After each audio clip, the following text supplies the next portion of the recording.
Yes BD English academy में आप सभी का स्वागत है। आज हम पढ़ने वाले हैं क्लास 10th की पोइट्री के फर्स्ट लेसन का, जिसका नाम है a tiger in the zoo. A tiger in the zoo. A tiger means एक बाघ, इन मीन्स में, द जू में चिड़ियाघर। चिड़ियाघर में एक बाघ। इसके लेखक हैं लेस्ली नॉरिस। लेस्ली नॉरिस के द्वारा इसे कंपोज किया गया है। इस कविता में हम अध्ययन करेंगे एक बाघ के बारे में, जो एक तो चिड़ियाघर में क्या है, बंद है। और यहाँ पे दो टाइगरों को बीच कंपैरिजन किया गया है कि जो चिड़ियाघर का बाघ है और जंगल का जो बाघ है, उन दोनों में किस प्रकार का डिफरेंट होता है, इस कविता के माध्यम से हम लोग जानने का प्रयास करेंगे। ठीक है, तो आइए हम वीडियो को शुरू करते हैं। वीडियो को शुरू करने से पहले यदि आप इस चैनल पर नए हैं तो हमारे चैनल को सब्सक्राइब करें, लाइक करें और ज़्यादा से ज़्यादा शेयर करें। साथ ही बेल आइकन को प्रेस करें ताकि सही समय पर आपको नोटिफिकेशन मिलती रहे।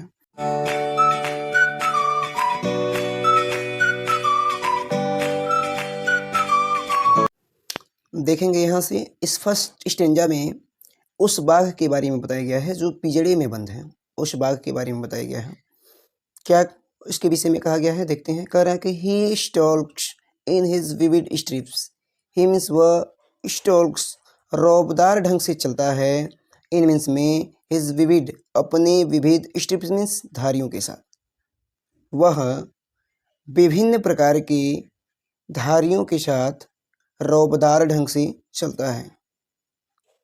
वह, फिर से देखेंगे, वह विभिन्न प्रकार की, अपने विभिन्न प्रकार की धारियों के साथ रौबदार ढंग से चलता है। बाघ जो होता है उसके शरीर पर आप देखेंगे तो विभिन्न प्रकार की धारियां होती हैं। तो वही चीज़ कह रहा है कि वह अपने विभिन्न प्रकार की धारियों के साथ रौबदार ढंग से चलता है। The few steps of his cage. The few step, कुछ ही कदम चलता है। ऑफ हिज केज मीन्स अपने पिंजड़े में। वह कुछ ही कदम अपने पिंजड़े में चलता है। वह कुछ ही कदम पिंजड़े में चलता है क्योंकि वो पिंजड़े में कैद है। On pads of velvet quiet. On pads of velvet. Pads means तलवे, ऑफ वेलवेट क्वाइट मखमल के समान कोमल हैं। उसके जो तलवे हैं वो मखमल के समान कोमल हैं। In his quiet rage. In his quiet rage, देखिए यहाँ पे एक अपोजिट दिया, क्वाइट एंड रेज, क्रोधित और शांत। वह अपने पिंजरे में क्या है, क्रोधित है और शांत दिखता है। वो अपने पिंजरे में क्रोधित है और शांत दिखता है। एक बार इस पूरे पैराग्राफ को हम देख लेंगे। स्टेंजा को देखते हैं, स्टेंजा को पूरा देखते हैं एक बार को। कह he stalked in his vivid step. वह अपने विभिन्न धारियों के साथ रौबदार ढंग से चलता है। The few steps of his cage. वह कुछ ही कदम अपने पिंजरे में चलता है। On pads of velvet quiet. उसके तलवे मखमल के समान कोमल हैं। In his quiet rage. वह अपने पिंजरे में क्रोधित है, शांत दिखता है। आगे देखेंगे सेकेंड स्टेंजा से कहेंगे। इसमें सेकेंड स्टेंजा में हमें उस जंगल के बाघ के बारे में बताया गया है। फर्स्ट स्टेंजा में हमने पढ़ा है कि जो चिड़ियाघर का बाघ है वह किस तरह से है। अगर यही बाघ जंगल में रहता तो क्या करता। कह रहा है कि he should B lurking in Shadow. He should B lurking. Lurking का मतलब होता है घात लगाना। तो घात लगा रहा, शुड मीन्स होगा, इन शैडो मीन्स छाँव में। छाँव में घात लगा रहा होता या घात लगा रहा होगा।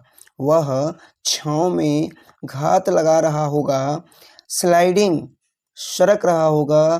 थ्रू में से होकर, लॉन्ग ग्रास, लंबी घासों से होकर, और लंबी घासों से होकर सरक रहा होता। क्योंकि जो बाघ होते हैं, ठीक है, वह घासों में, झाड़ियों में, बड़ी बड़ी झाड़ियों में घात किस प्रकार लगाते हैं, सरक सरक कर, छिप कर। आगे कह रहा है कि near the water hole. Near means पास, द वाटर होल तालाब के पास। तालाब के पास। वेयर मीन्स जहाँ, पंप्स डियर पास, जहाँ पर पंप्स डियर मोटे ताजे हिरन पास गुजर रहे होंगे। फिर से चारों लाइन का देखेंगे एक बार। कह रहा है कि he should B lurking in Shadow. वह छाँव में घात लगा रहा होगा। स्लाइडिंग थ्रू लॉन्ग ग्रास, और लंबी घासों से होकर सरक रहा होगा। नियर द वाटर होल, और तालाब के पास या नज़दीक, वेयर पम्प्स डियर पास, जहाँ पर मोटे ताजे हिरन गुजर रहे होंगे, उनके ऊपर क्या कर रहा होगा, घात लगा रहा होगा। देखेंगे थर्ड स्टेंजा, कह रहा है कि he should be strolling around houses at the jungle's edge. He should be strolling, वह क्या कर रहा होगा, स्ट्रलिंग दहाड़ रहा होगा, अराउंड हाउसेस, घर के चारों तरफ, वह घर के चारों तरफ दहाड़ रहा होगा, एट द जंगल एज, जंगल के किनारों से। अब इस दोनों लाइन को एक साथ लेके चलेंगे, वह जंगल के किनारों से, वह जंगल के किनारों से घर के चारों तरफ दहाड़ रहा होगा। फिर से, वह जंगल के किनारों से घर के चारों ओर दहाड़ रहा होगा, bearing his white fangs his claws, terrorism the village, bearing his white fangs, अपने सफ़ेद फंक्स में दांतों को, अपने सफ़ेद दांतों को क्या कर रहा होगा, bearing दिखा रहा होगा, his claws, और अपने पंजे को, टेररिज्म डरा रहा होगा, द विलेज, गांव वालों को, यानी कि वह अपने सफ़ेद दांतों व पंजों को दिखाते हुए, वह अपने सफ़ेद दांतों व पंजों को दिखाते हुए गांव वालों को डरा रहा होगा। और जो जंगल का बाघ है, अगर वो कह रहा है कि वह रहता तो क्या करता, वह अपने सफ़ेद दांतों व अपने पंजों को दिखाते हुए गांव वालों को डरा रहा होता। एक बार और फिर से इसको देख लेंगे पूरी स्टेंजा को। कह रहा कि he should be strolling around houses at the jungle edge, वह जंगल के किनारों से, वह जंगल के किनारों से घर के चारों तरफ दहाड़ रहा होगा, wearing his white फंक्स and clause, terrorism the village, अपने सफ़ेद दांतों व पंजों को दिखाते हुए गांव वालों को डरा रहा होगा। आगे देखेंगे, कह रहा है कि but he locked in a concrete cell. अब देखिए यहाँ पे जो बात की जा रही है इस स्टेंजा में, वह उस बाघ की बात की जा रही है जो पिंजड़े में बंद हो गया है। अब कहा जा रहा है कि बट लेकिन ही इज लॉक्ड, वह बंद हो गया है, in a concrete cell, concrete cell, यहाँ पे कंक्रीट सेल जो होता है वो एक प्रकार की दीवारें होती हैं जो मजबूत गिट्टी, सीमेंट, बालू और छड़ी से मिला के बनाई जाती हैं, उसको बोला जाता है कंक्रीट सेल। तो आप यहाँ सीधे सीधे यह बोल देंगे कंक्रीट सेल मीन्स कोठरी, ठीक है। बट मीन्स लेकिन, ही लॉक्ड, वह बंद है, इन अ कंक्रीट सेल, एक मजबूत कंक्रीट कोठरी में, लेकिन वह मजबूत कंक्रीट कोठरी में बंद है, लेकिन वह मजबूत कंक्रीट कोठरी में बंद है। His strength behind bars, his strength, और उसकी जो ताकत है, शक्ति है, behind the bar, bars means होता है सलाखें, बिहाइंड मीन्स पीछे, सलाखों के पीछे है, और उसकी शक्ति सलाखों के पीछे है। फिर से इसको एक बार और देखेंगे, but he is locked in concrete cell, लेकिन वह एक मजबूत कंक्रीट कोठरी में बंद है। His strength behind the bars, और उसकी पूरी शक्ति सलाखों के पीछे है। आगे देखेंगे, कह रहा है कि stalking the length of his cage, ignoring visitor, stalking the length of his cage, यहाँ से देखेंगे, कह रहा है इग्नोरिंग विजिटर्स, दर्शकों की परवाह न करते हुए, दर्शकों की परवाह न करते हुए, stalking the length of his cage, stalking चल रहा है, the length of his cage, पिंजड़े की पूरी लंबाई में शान से, पिंजड़े की पूरी लंबाई में शान से चल रहा है, इग्नोरिंग विजिटर, दर्शकों की परवाह न करते हुए। तो इसको ऐसे बोलेंगे, दर्शकों की, विजिटर्स, दर्शकों की परवाह न करते हुए, इग्नोरिंग का मतलब होता है परवाह न करना, तो वह दर्शकों की परवाह न करते हुए पिंजड़े की पूरी लंबाई में शान से चल रहा है।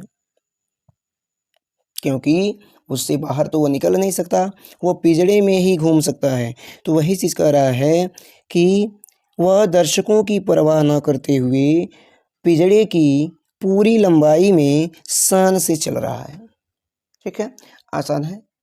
अब हम चलते हैं लास्ट अपने आगे देखेंगे। हमारा लास्ट स्टेंजा बचा हुआ है और कह रहा है उस बाघ के बारे में जो पिंजड़े में क्या है, बंद है।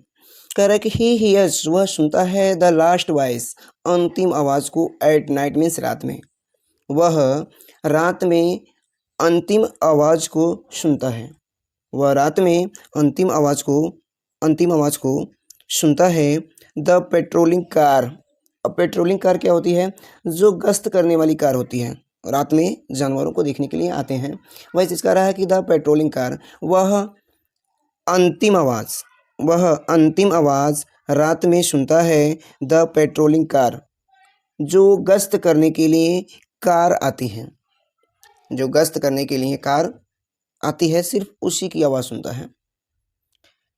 And stars with his brilliant eyes at the brilliant stars, and miss और स्टार्स मिस तारों को, विद हिज ब्रिलियंट आइज, अपने चमकीले आँखों के साथ, अपने चमकीले आँखों के साथ, एट द ब्रिलियंट स्टार्स, वह तारों को क्या करता रहता है, घूरता रहता है। यहाँ से फिर से देखेंगे, और अपने चमकीले आँखों के साथ, और अपने चमकीले आँखों के साथ, स्टेज का मतलब होता है घूरना, अपने चमकीले आँखों के साथ, एट द ब्रिलियंट स्टार्स, तारों को घूरता रहता है। फिर से इसका एक बार और देख लेंगे, पूरे स्टेंजा का एक बार अर्थ। कह रहा है कि he hears the last voice at the night, वह अंतिम आवाज़ रात में सुनता है। द पेट्रोलिंग कार, जो गश्त करने के लिए कार आती है। And stairs with his brilliant eyes, और अपने चमकीले आँखों के साथ, एट द ब्रिलियंट स्टार्स, तारों को घूरता रहता है। ठीक है, आई होप कि आपको वीडियो पसंद आया होगा। अगर वीडियो को पसंद आया है तो ज़्यादा से ज़्यादा लाइक करें, शेयर करें। मिलते हैं हम अगले वीडियो में। ठीक है, एक नई वीडियो लेक्चर के साथ। तब तक